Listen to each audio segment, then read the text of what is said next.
We live in the fastest thinking generation in human history, yet we may be the least reflective.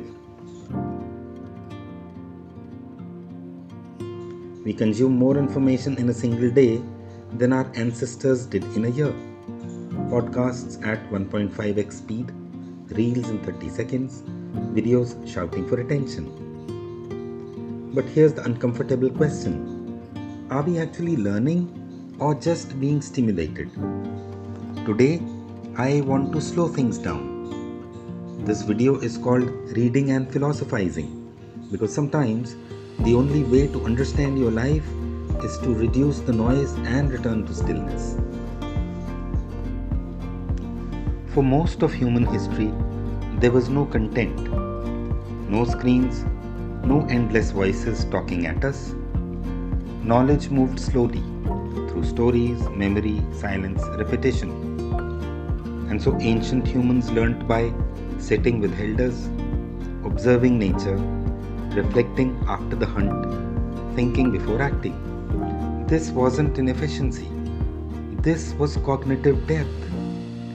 The human brain did not evolve for speed. It evolved for meaning making. And meaning requires time. Hello and welcome to this 27th episode in our series on freedom and happiness.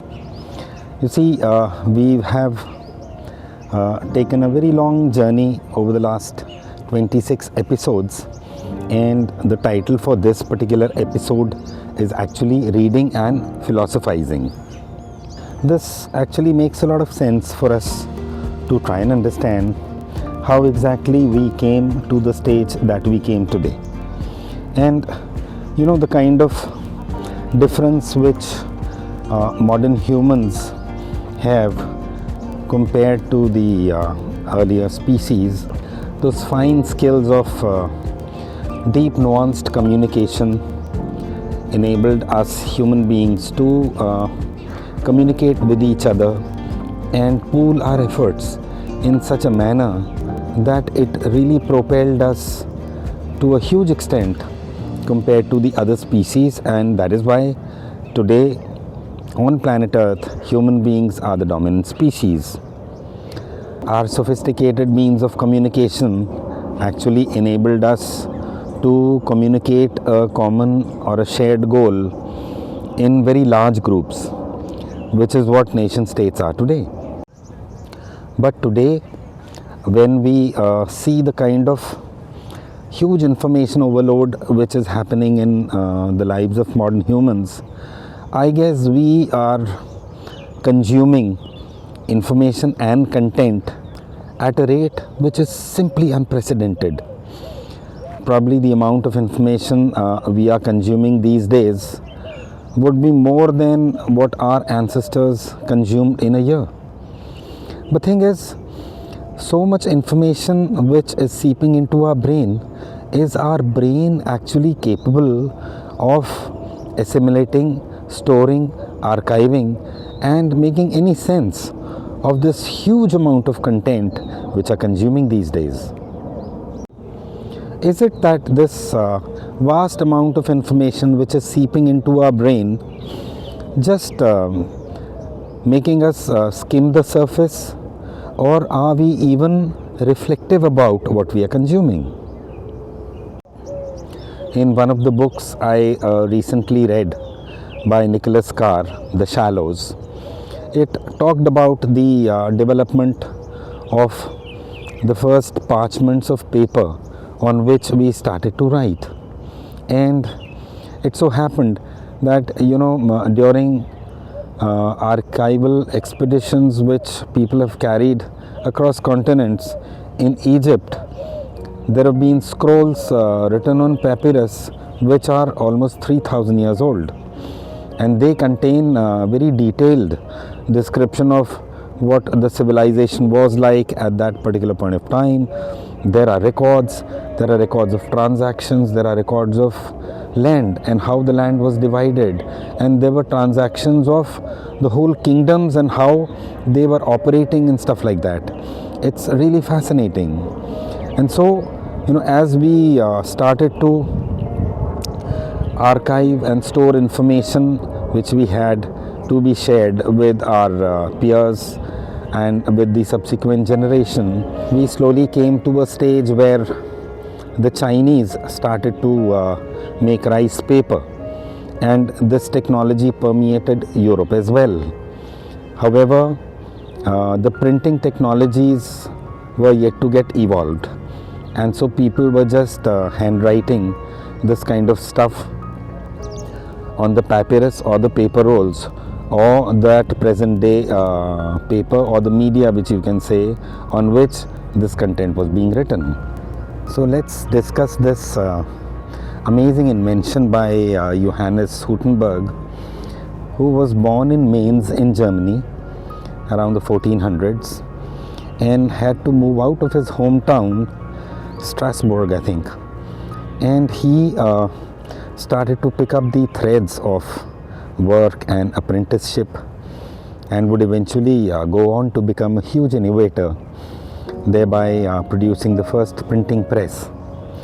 So at the time when he thought about going back to his hometown Mainz, you can picture a young man walking by the side of the river, and in this valley there would be a lot of wine growers, and he saw the wine pressing machines, and he thought about, why not let me copy one such model to actually make use of this kind of press, which currently is used to extract grape juice, into attaching you see a printing head to it, pressing on the paper, and thereby he came up with the first letterpress in the world somewhere around 1440, I think.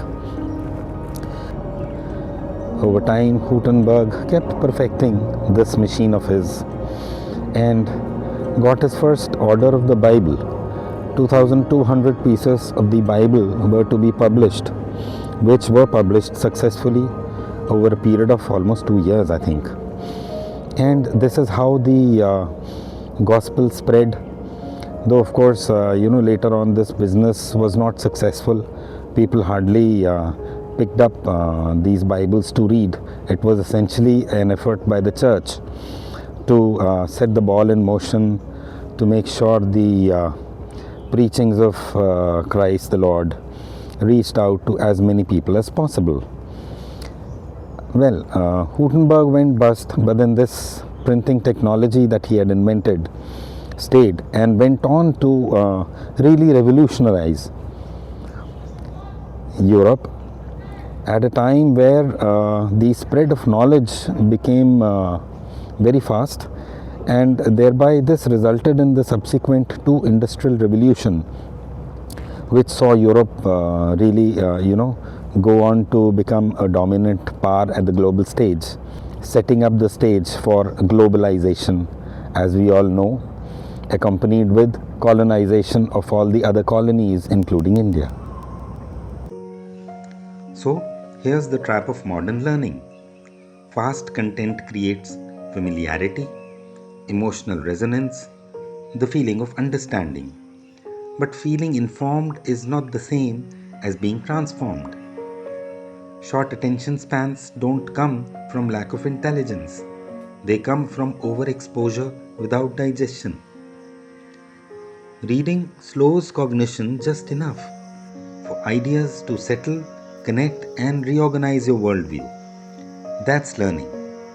Not speed, not volume, but integration. And that is why when Nicholas Carr wrote his book, The Shallows, he talked about this dialogue he held with so many people, including educationists, academicians, philosophers, thinkers, and so many people who said that in this today's age of the internet and high-speed data connectivity, you find that they themselves have gotten converted from deep divers into the ocean of knowledge to fast-speed surfers, just surfing the waves. And the one of the things they mention about is that so this has actually resulted in shortening of attention spans and the emergence of new concepts like ADHD, etc. This is where philosophizing begins. When you read, especially slowly, you begin to ask, why am I living this way? What assumptions am I carrying? What kind of life am I optimizing for? Reading gives you distance from your own life, and distance brings clarity. Most people are exhausted not because life is hard, but because they never stop to evaluate it. Reading is a mirror that doesn't rush you. So, one more thing with reading is that you can read at your own pace, and you could stop for some introspection if you want to in the middle, or you could reread again if you don't understand what the author is trying to say to you. You don't have the fear of dropping your book on the ground and breaking it. So you can just continue to read, and maybe before you hit the pause button to your day's activity, you can simply snooze into sleep. Maybe the book falls by the wayside, it really doesn't matter. And so that is why they say that reading is one of the things which help you imbibe whatever you are reading, the concept, the thought process, the knowledge, way better than you can actually absorb by way of watching a video. So, here's a gentle invitation, not a challenge. Tonight, pick a book, just read 5 or 10 pages, no phone nearby, no goal except presence. Let the mind wander, let thoughts arise, let silence do some work. Freedom doesn't always come from doing more. Sometimes happiness comes from thinking better. If this resonated, stay with the channel. This is Freedom and Happiness, not as a motivation but as understanding. Slow down, read, and philosophize your way back to yourself. Well, I hope you liked watching this episode as much as I did making it. Thanks very much for continuing to watch Freedom and Happiness channel. Take care. Bye for now.